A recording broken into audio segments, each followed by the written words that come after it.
Happy Boxing Day, everybody. I thought, seeing as it's Boxing Day, today would be an ideal time to talk about boxing. I hope you all had a fantastic Christmas. As you can see, I'm still in the festive spirit. Got a nice cigar.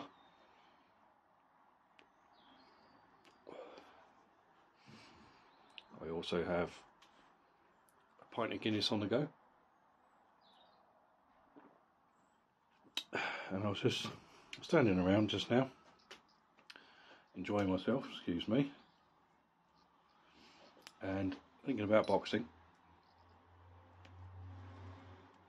And I thought, wow, it's Boxing Day today. What can we talk about today? I was thinking about boxing, and my wife says to me, what are the most emotional moments that you witnessed as a boxing fan? You know, what really tugged at your heartstrings as a fight fan over the years. So I compiled a little list, and top 10. I compiled it into 10 because it's easier, isn't it? Number 10, seeing Muhammad Ali light the Olympic torch in '96 in Atlanta. That was very emotional because you could see how much damage had been done to him by the Parkinson's, but at the same time it was celebrating a legend. And I just remember watching that on the telly and being absolutely heartbroken yet emotional, you know, at the same time. It was a pleasure to see him. So number 9, this is, you know, I'll just put them in an order. There's no like one's better than the other really, but watching Bernard Hopkins turn back the clock and defeat Kelly Pavlik. Now, I watched that fight live, and like a lot of people, I thought Hopkins was done because he lost to Calzaghe, and obviously in '05 he had back-to-back losses to Jermaine Taylor. So I kind of thought, well, Pavlik's the next big thing. I didn't think he'd knock him out, but I just thought, well, Pavlik's young, he's ambitious, he's the middleweight champion. He'll probably beat the old man. And watching Hopkins take the young man to school and just completely outbox him, outpunch him, and just dominate him over those 12 rounds was something to behold. And watching Hopkins, at the end, staring at the press and with tears in his eyes, like, basically saying "fuck you guys." That was a pretty cool moment. Next. So watching Antonio Tarver knock out Roy Jones Jr. in 2004. Now, I was a massive Jones Jr. fan, and I thought he'd probably have the beating of him. I know he struggled with him in the first fight, but I thought, you know what, he'll probably deal with Tarver. And watching Tarver spark him out with that straight left hand didn't upset me at all. That's boxing. But it was kind of an end of an era because Jones was never the same after that. I know he boxed on for years, but he was never ever the same after that fight. So it was kind of like, this is the end of an era. I mean, I started following boxing in, like, properly. I mean, my family always watched it, as I've said before. I started watching it properly when I was 7, in 1990. And Jones was always around because obviously he'd come from the '88 Olympics, and I watched him throughout his career, winning all these world titles and beating all these top fighters like Tony, Hopkins in '93, winning the heavyweight title from Ruiz and all this, just dominating everybody. And then to just see him flat on his back, taken out like that kind of pulled at the heartstrings a little bit.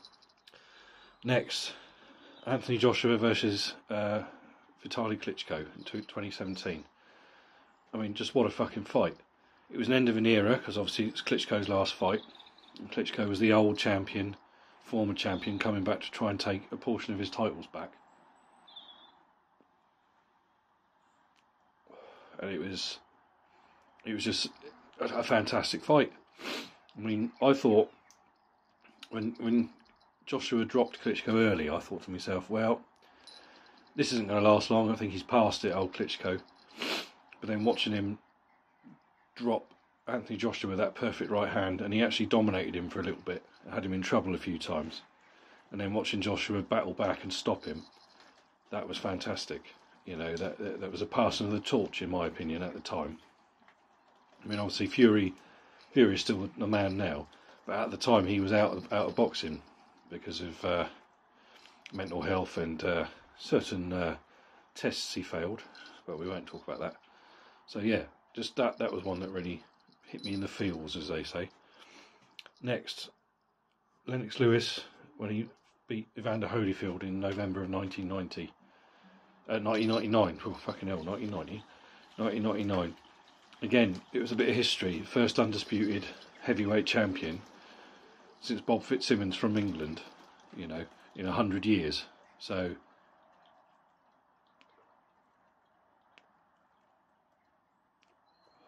again, fantastic.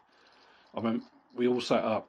It was me, my cousin, my mum, my stepdad. I think my sister was there, and the guy that worked with my mum and dad, stepdad, and they all fell asleep. It was just me and my cousin Phil just watching this fucking fight. The others all dozed off because it was here in the UK. It was something like 4 o'clock in the fucking morning.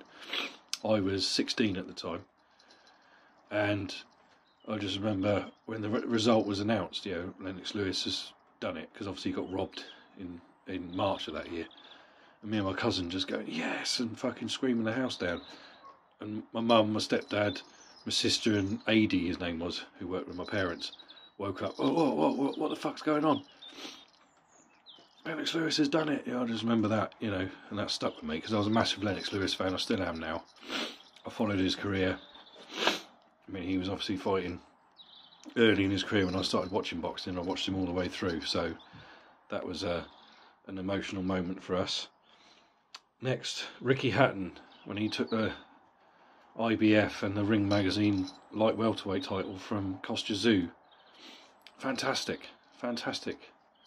You know, I sat up here, I was on my own. I'd been with my wife for about a year by that point, maybe 18 months.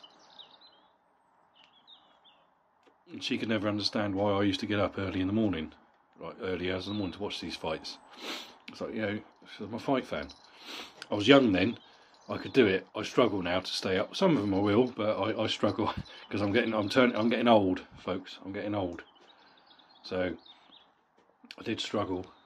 I do struggle now to stay up, but back then I was sat up here all on my own, staring at the screen and drinking Jack Daniels, and it was like, oh my god, it was getting tense, and it was a bit of a back and forth brawl. But Hatton would not be denied that night, and when Kostya Tszyu, who was a favourite of mine, and I actually picked Tszyu to win that fight, to be honest. I loved Hatton, but I thought Kostya Tszyu would have too much experience for him. But watching him just give up, he was pulled out by his corner, whatever, and Hatton was the new champion. Yeah, that was an emotional one. Very good. Next one, Marco Antonio Barrera beating Naseem Hamed. Now, I enjoyed Naseem Hamed to a point, but I found him unpleasant at times. Especially later in his career, he was so disrespectful to people. Oh, yeah, which is part of boxing, don't get me wrong. Everyone's got an ego in boxing. It's part of goes with the territory. But watching Barrera just totally outbox him, outclass the guy, and there were a lot of experts saying that Hamed would be too big for him, too powerful for him, blah blah blah. And I knew, I say I knew, like a lot of these people do. I thought Barrera could win it, and I remember having these debates with my family, and they, no, Hamed's too good, blah blah blah. And we sat there, as me, my uncle, and my mum sat there, and I was just watching them all the way through. I told you, when he was totally outclassing. Like, oh no, he'll get him sooner or later. Of course he fucking didn't. Fantastic, great, and it was just in a way it was sad as well, because that was pretty much the end of Hamed's career. I know he fought once more, but he was done by that point. Mike Tyson's return next in 1995 when he came out of prison and he stepped back in the ring and fought Peter McNeely. Now, okay, who the fuck's Peter McNeely? No one gives a shit about Peter McNeely, but it was a big event to see the old champion who'd been away. And he wasn't an old man, of course he wasn't, but yeah, he'd been away from boxing since '91. So I remember tuning in. We actually paid for that on Sky. It wasn't very often in those days my parents would fork out for pay-per-view and things like that. But yeah, we watched that, and it might not have been on pay-per-view actually. I'm not sure. Anyway, we watched it. I'll say I was only 12 at the time, and watching just to see the man again, you know, because he went away pretty early in my fandom. I mean, we'd seen him. Yeah, boxing was always on in my house. My mum and dad always used to watch Tyson fights. They used to get delayed coverage over here on ITV and things like that, so we used to watch it. And it was on, but I was only a young kid. I wasn't really paying attention. But after 1990, watching Eubank and Ben, I started paying attention. Of course, he was gone pretty much. I saw the Ruddock fights with my mum on Sky, and then he went away. And then, of course, to see him come back, see the man come back, that was very emotional, very good. Cotto Margarito too, as you know, Mr. Margarito is a scumbag, and he was loading his gloves,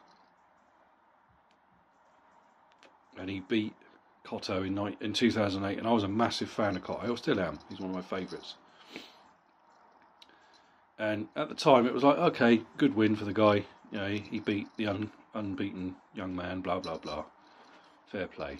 And then, of course, when the Shane Mosley fight happened, and it came out that he had cement, plaster wrapped knuckle pads and shit in his gloves. Straight away, you assume, probably rightly, but you don't know, that he did the same against Cotto in the first fight. So watching that fight, Cotto just pasted him basically, and he got pulled out with his eye, which was all fucked up from the Pacquiao fight the year before. Just watching that, it was fucking justice, mate. It was absolute justice watching Cotto get the win over that fucking arsehole, that cheating fucking scumbag who could have killed someone. I mean, you know, this isn't just, okay, he cheated, but he could have killed someone with those loaded hand wraps. So, yeah, it was poetic justice to see that fucking arsehole get what he deserved. And finally, number one, Frank Bruno beating Oliver McCall for the WBC title. Now, if you're not British, you won't necessarily understand it. You'll think of Bruno and think, what the fuck, Frank Bruno, really? But in Britain, he was a fucking icon. He was a household name. Everybody loved Frank. He was a nice guy. And unfortunately, in 2003, he had a mental breakdown, and it was splashed all over the papers, bonkers Bruno and all that nonsense. Now, anybody who's watching this who has had mental health issues will know that's not cool to do that to someone, and it was sad. But in 1995, sitting up with my family, watching him finally win a world title on the fourth time of asking, and beating Oliver McCall, who said some disgraceful things. He called him an Uncle Tom, which, okay, I'm a white guy, you know, why do I give a fuck? But from what I've been told and what I've read and what I've seen, that is the worst thing a black man can say to another black man. Just call him an Uncle Tom. So he said disgusting things like that. Obviously, Bruno was married to a white lady, and some comments were made about that. And then, of course, there were threats to put him in a wheelchair, because obviously McCall's friend Gerald McClellan, had been basically injured against Nigel Benn, who was a very good friend of Frank Bruno's. So to watch Frank Bruno beat this guy, and it was so sad watching him. I'm not an Uncle Tom, when he was being interviewed afterwards. And they were saying, no, we never thought you were, Frank. But that really got to him, and it was so nice. And although we couldn't hear what was being said, you saw him confronting McCall afterwards, basically saying, you fucking apologise to my wife now, you piece of shit. You know, or words to that effect. I'm ad-libbing here, obviously. But no, to actually watch that as a British fighter who followed Frank Bruno and watched Frank Bruno and commiserated with Frank Bruno because he failed against Tyson, against Witherspoon, and of course against Lennox Lewis over the years, to finally get his slice of the pie after all those years. That was really nice, a really good thing to watch. So they're my top 10 most emotional moments as a fight fan. Obviously, I couldn't quite squeeze it in, but I'll just add it in, number 11 if you will. George Foreman beating Michael Moorer. I saw that fight when I was 11 in Thailand. You know, the old man finally got back his slice of the title. Okay, folks, I'll let you get back to your Boxing Day. Enjoy yourself. Don't drink too much like I have. Take care, folks.